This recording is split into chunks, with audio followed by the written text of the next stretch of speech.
This is Racing Fan Radio, brought to you by Beehive Bail Bonds on the only station powered by you, the sports fans. The all-new 1320 K-Fan.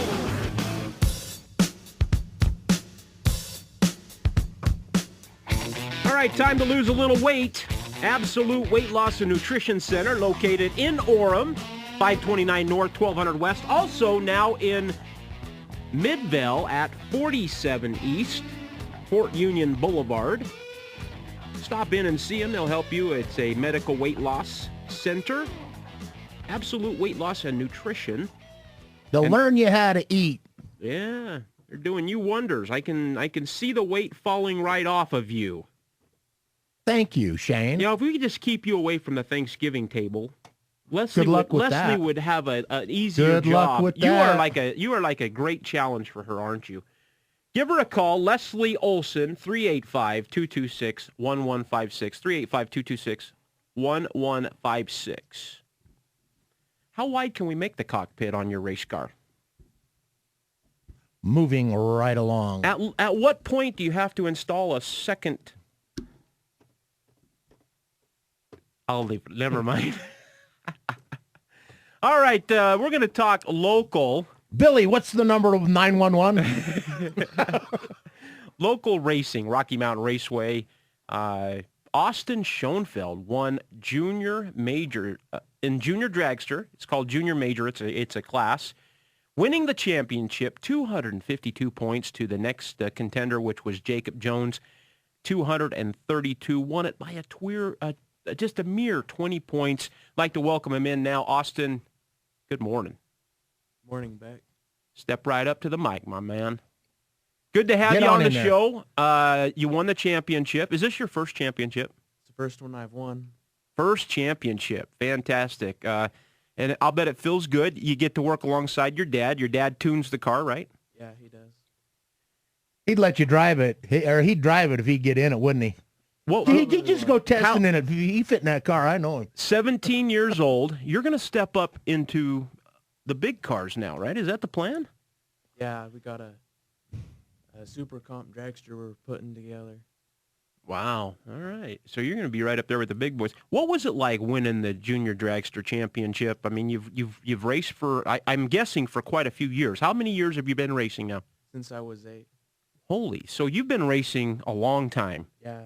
First championship. How many trophies, how many races have you actually won over that time? Have you really put a number and counted? I mean, I've never counted how many I've won.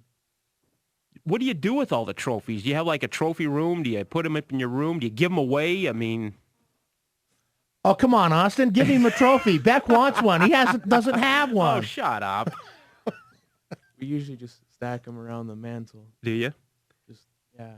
Do you rub it into Uncle Steve that you have a world championship? I mean, you've got a points championship, because I don't think he's ever won a champion. Have you ever won a championship, Steve, a points championship in your 30, 40 years of racing? I know you've got a Wally, but have you ever, what's the look for? 17 years old. This is about Austin. Get off my wagon. Okay. No, I usually don't rub it in. You don't rub it in? No. You don't have to, right? The trophy does all the talking? Kind of. Yeah, I understand. What's it like being with your dad out at the racetrack? Because, a lot of people say that in racing, doesn't matter what you're racing, whether it's circle track, drag strip, motocross, doesn't matter. Being with your family is the greatest thing. It's just an awesome thing to be there with your family out at the track all day long. What's it like being with the old guy there and having him tootle you right along and give you tips and be there with you? It's pretty cool because families that race together stay together. Yeah, I've seen that somewhere before, and he's right. You come from a very, let's just say, a family that's really into drag racing and has been around the block for a long time. Your grandpa raced, Sonny, for many years, very well known in the community. Your uncles race, your brother or your dad races. You've got family your sister races. Your sister races. The whole family races. Pretty cool deal. It is. It's one of my favorite things to do is just be out with my family and have fun racing. racing.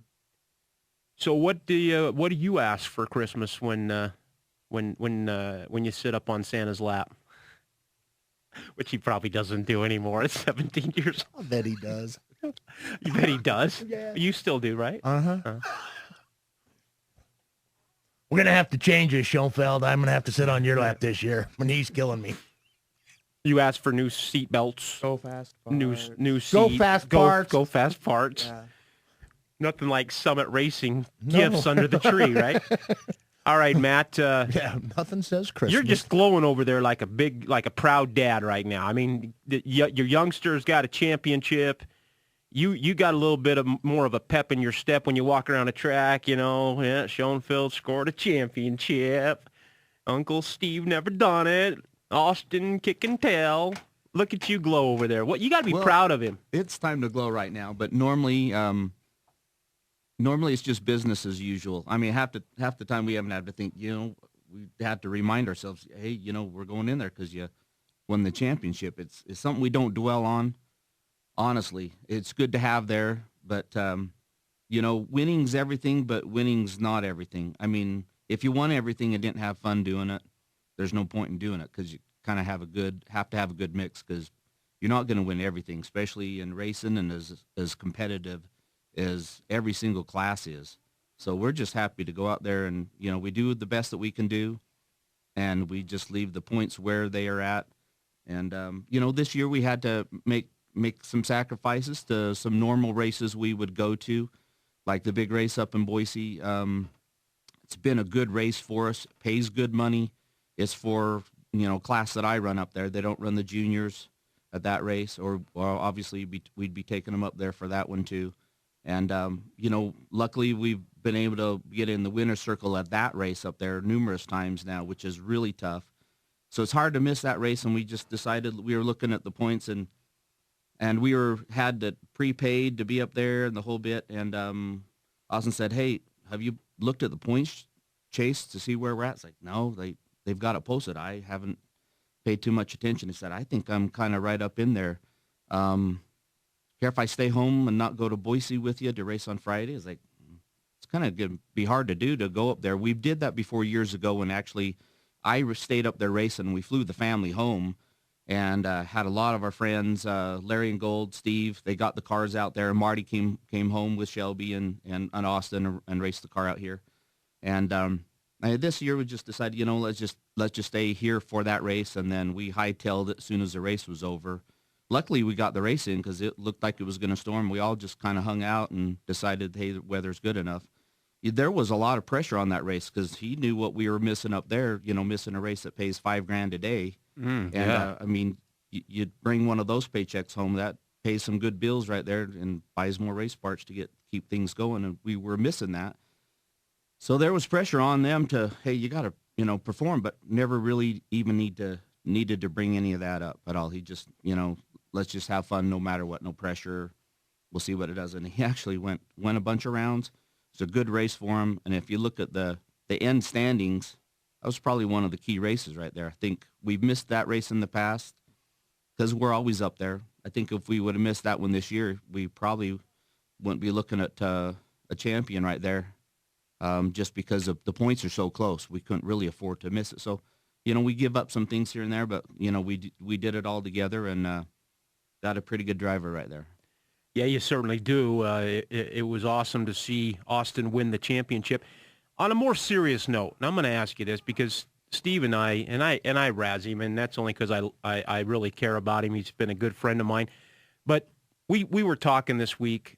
It was about a year ago that your dad passed away, and he and I have a lot in common because in December is when my dad passed away. And so we kind of talk a little bit about that, and I know it's kind of affecting him right now this time of year. And you been alongside your dad for years racing. What do you take from that and transfer to Austin and try to teach him and help him with his racing career? Probably make me tear up over that one. There's just years of that of growing up. That's just what we did. In fact, like, we kind of do the same thing now. Our vacations, if there's not a racetrack there, that's not where we went on vacation. that's kind of, the biggest thing I remember growing up racing was being cramped in a little pickup truck getting to the race. And the time spent talking about all kinds of things, just the close time, prior to getting to the race, and then, after the race, or, being exhausted and we're off to the side of the road. And I mean, that was our experience. It wasn't hotel rooms. It was like the cab of the pickup truck with a flatbed open trailer. And that's what we did. I wouldn't have never changed anything at all for that, And the takeaway is, my dad was a champion on and off the track, as it shows. And that's just what we try to instill. We do this as a family. There is a lot of pressure, if you want to think about it, of the last name, that we always, try to hold our heads up high for respect for that name. But I think that goes for every racer that's out there. They do the same thing. And that's what makes it a good, family sport, and basically all of our best friends. That's where we hang out at. So, it's a good place to be.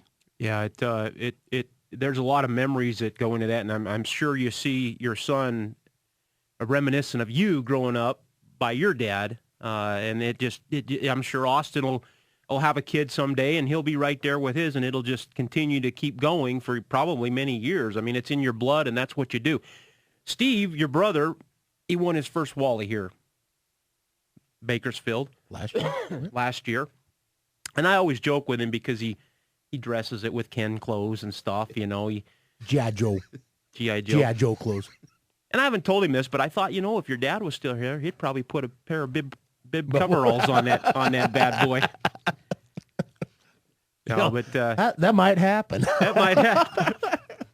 No, it's good. I know you guys have been doing this for a long time, and it's been a family tradition. And Steve and I were talking about bringing champions on, and we thought, we'll make it youngster show. We got Bruno Canero coming up here momentarily to talk about his racing career. But that's one thing that I don't think a lot of folks out there really understand is racing allows you to be together as a family. And I think Austin said it best. I mean, what was it that you said there, Austin, when families that race together stay together. Families that race together stay together. And there's so much truth to that. I mean, I've seen it so many times, and the history of father to son to, I see from on the circle track, the Nishes are out there with their kids and grandkids, and it's just right on down the line, a tradition. And it's pretty neat to see. It really is. It is. I can't think of any way I would rather have spent my childhood. I saw the first pair of cars go down Bonneville Raceway, that's now Rocky Mountain Raceway. I hope I see the last pair of cars go down the track too. Long time away, but you know what I'm saying. Yeah, and it probably also works pretty good. I bet Austin, when Dad says, "Hey, you don't get those grades up, we're going to park that race car," huh? Probably said that one a couple of times, hasn't he? Yeah. Yeah. All right, very good.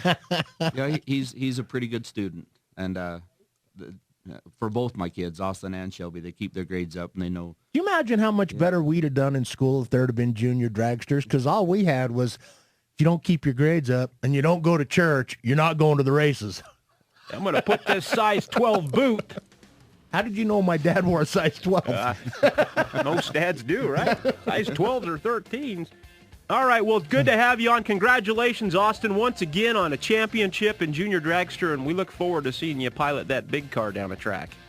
I don't. I'll make it happen. Why, you're nervous, huh? Is he going to be in the same class as you? He'll be in this, yeah, eventually. Yeah, I can see why you're nervous. Yeah, well, and I'm sure Matt's thinking the same thing. Great. Yeah. Created a great. monster. Yeah. Created a monster. Very nice. Well, if you have to ask him, he's got some sponsors probably to thank too. Spit him out, boy. I'd like to thank Vaseline Machine and DA Race Cars for Right on. helping me win this championship. Without them, we don't do this, right? Yeah, we don't do Yeah. the show. We don't do this. Fantastic. Congratulations once again. All right, when we come back, we're going to talk with Bruno Carnero. That's right. Stay tuned. You've been listening to Racing Fan Radio right here on 1320 KFan.